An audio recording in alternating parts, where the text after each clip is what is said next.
नमस्कार, मैं हूं प्रगति शर्मा और आप देख रहे हैं द इंट्रेंड। आज हम बात करने वाले हैं भारतवर्ष के एक ऐसे कर्मठ, प्रवीण, निष्ठावान प्रधानमंत्री की जिनका नाम है श्री अटल बिहारी वाजपेयी। श्री अटल बिहारी वाजपेयी का जन्म 25 दिसंबर सन 1924 को ग्वालियर मध्य प्रदेश में हुआ था। इनकी माता का नाम श्रीमती कृष्णा देवी और पिता का नाम श्री कृष्णा बिहारी वाजपेयी था। इनके पिता एक कवि और शिक्षक थे, जिसका प्रभाव अटल जी के जीवन पर भी पड़ा। इनकी शिक्षा दीक्षा सरस्वती शिशु मंदिर ग्वालियर से हुई। इसके पश्चात अटल जी ने अपनी परास्नातकी शिक्षा पॉलिटिकल साइंस में पूर्ण कर राजनीति में प्रवेश किया। सन 1939 में इन्होंने आरएसएस को ज्वाइन किया। उसके बाद सन 1942 में क्विट इंडिया मूवमेंट में इन्होंने बढ़ चढ़कर हिस्सा भी लिया। क्योंकि ये बहुत अच्छे लेखक थे, इनको एडिटोरियल और काफी पेपर्स की कमान प्रचार प्रसार हेतु दी गई। इसके बाद इनको उत्तर प्रदेश में विस्तारक के रूप में भी भेजा गया, जहां इन्होंने दीनदयाल उपाध्याय राष्ट्रधर्म न्यूज़पेपर के लिए काम भी किया।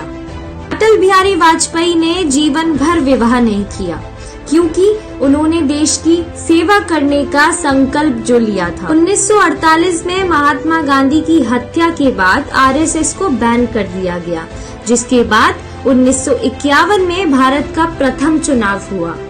प्रथम चुनाव में कांग्रेस जीत गई, लेकिन कांग्रेस में श्यामा प्रसाद मुखर्जी के विचारों की विभिन्नता होने के कारण कांग्रेस छोड़कर उन्होंने जनसंघ पार्टी में शामिल होने का फैसला कर लिया। उसी दौरान कश्मीर में काफी समस्याएं भी चल रही थीं, जिसके कारण मुखर्जी अनशन पर बैठ जाते हैं और उनकी मृत्यु हो जाती है। उसके बाद अटल जी का नया करियर प्रारंभ हो जाता है। फिर चुनाव में अटल जी खड़े होते हैं और 3 जगहों से चुनाव लड़ते हैं, मथुरा, लखनऊ और बहरामपुर। बहरामपुर से जीतकर उनका संसद का सफर शुरू हो जाता है, जिसके बाद अटल बिहारी वाजपेयी को जनसंघ का राष्ट्रीय अध्यक्ष भी बना दिया जाता है।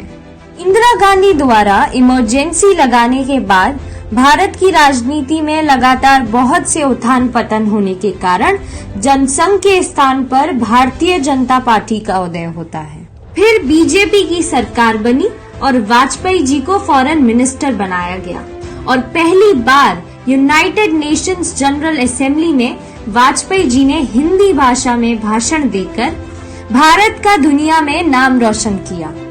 श्रीमती इंदिरा गांधी की हत्या के बाद राजीव गांधी को प्राइम मिनिस्टर बनाया गया, जिसके बाद कांग्रेस और बीजेपी के बीच एक स्पर्धा जागृत हो गई।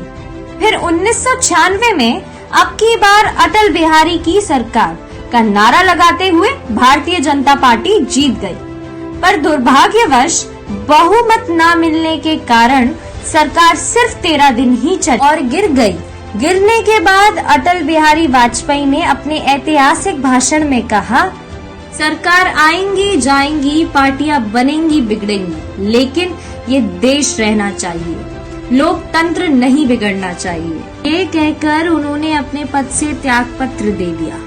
उसके बाद 2 साल तक अनेक सरकार आई, लेकिन चल नहीं पाई। जिसके बाद 1998 में बीजेपी एक और बार जीती, पर चौंकाने वाली बात यह है कि 1996 में उनकी सरकार 13 दिन चली और 1998 में उनकी सरकार केवल 13 महीने ही चली, क्योंकि डीएमके पार्टी ने षड्यंत्र रचकर अपना समर्थन वापस ले लिया।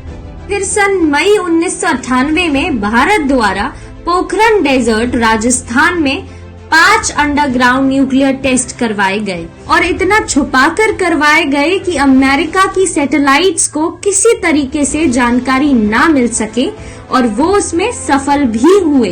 अभी भारत न्यूक्लियर पार बनकर उभरा और अपनी शर्त में ये दुनिया को बता दिया कि हम अपनी ओर से कभी भी आक्रमण नहीं करेंगे, मगर हमारे ऊपर कोई आक्रमण करता है तो उसको मुंह तोड़ जवाब भी देंगे।